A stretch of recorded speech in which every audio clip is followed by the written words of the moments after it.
Every great company, whether it's the coffee shop on your corner or a global tech giant, it all starts with a single idea. But how does that little spark actually become a real-world success? Well, today we're going to trace that exact journey, the entrepreneur's journey, from that first light bulb moment all the way to making a real impact. So let's dive in. So, what's the secret sauce, right? Brilliant ideas are everywhere, but just a tiny, tiny fraction of them ever turn into successful companies. That huge gap between a cool idea and a business that's actually thriving, that's what we're going to explore today. It's a journey filled with specific steps, certain traits, and yeah, a little bit of luck. And our journey begins with the most important element of all, the person. Yeah, before there's a product, before there's a brand, before there's even one customer, there's the entrepreneur. So let's take a look at what makes them tick. At its heart, this is who we're talking about. See, an entrepreneur isn't just a business owner. They're a creator and they're a risk taker. There's someone who sees an opportunity that maybe nobody else does and is willing to put it all on the line just to bring that idea to life. Now, what's really interesting here is that none of these traits works by itself. It's the combination that really counts. You can have all the creativity in the world, but without that hardcore work ethic to actually build something, it's just a daydream. You absolutely need the resilience to handle setbacks, the confidence to lead when others are doubting you, and all of it, every single bit, is built on that fundamental willingness to take a calculated risk. So let's say you've got that entrepreneurial DNA. Great, but an idea without a plan is just a wish. So now let's move to the next stage and see how you actually build the blueprint that turns that spark into something real. And this is the most important thing to remember about a business plan. It is not just some document you write and then forget about. No way. It is an absolutely essential tool. It forces you to think through all the potential problems, forecast your money situation, and ultimately, it's the thing that convinces investors that your idea is credible and worth putting money behind. And this is basically the roadmap.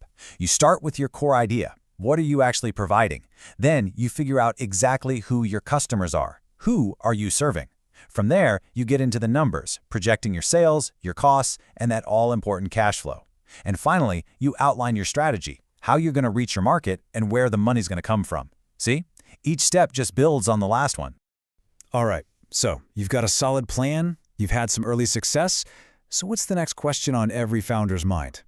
How do we grow? This next phase of the journey is all about scaling up and expanding your impact. But wait, why grow at all? Well, the motivations are pretty powerful.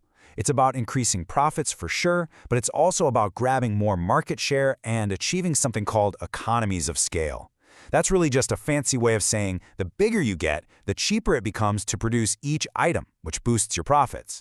Plus, growth brings power. It lets you diversify, and it makes it way, way easier to get more funding down the road.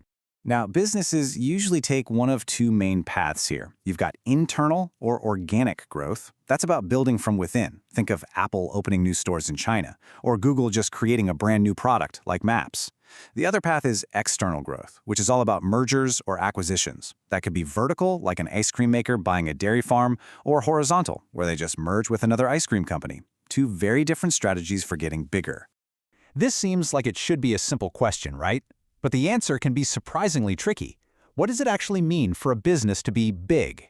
As we're about to see, it completely depends on how you decide to measure it. Okay, take a look at this. Both of these companies produce the exact same value of output, $500,000. So which one is bigger? Well, if you define big by the number of employees, Tasty Satsumas is massive. It's a classic labor-intensive business.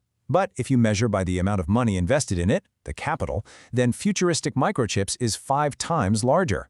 A perfect example of a capital-intensive business. This just proves that size is really all about perspective. Okay, we've talked about the why and the how of growth, but scaling up isn't always a smooth ride. It comes with its own set of challenges, or what you might call growing pains. This brings us to a really fundamental dilemma for any entrepreneur. Growth can seem like the ultimate goal, but is it always the right move? Let's explore the trade-offs here. On one side, as a company gets bigger, communication can start to break down. It gets a lot harder to control quality, and you risk some serious cash flow problems. But on the other side, staying small allows a business to offer really personalized service, to dominate a specific niche market, and to react incredibly quickly to what customers want. Honestly, many successful businesses deliberately choose to stay small to keep these advantages. So, we've reached the climax of our journey. After all the planning, the growth, and the challenges, what ultimately separates the businesses that thrive from the ones that, well, fail? When you really look at the patterns, success boils down to a few key ingredients. You've got to have strong leadership, like Steve Jobs at Apple. You need enough funding to survive those tough early days. And you need a unique competitive advantage, like Nike's brand or Dyson's technology. On the flip side, failure is often just the mirror image: poor management, running out of cash, and being unable to stand out from the competition. You see these patterns over and over again. So, we've traced the whole path, from a founder's DNA all the way to the final verdict of success or failure. We've seen the blueprint, the different paths to growth, and all the hard choices that have to be made along the way. But now, the journey comes back to you. Because the heart of every single great business is a solution to a problem. So the real question is, what problem will you solve?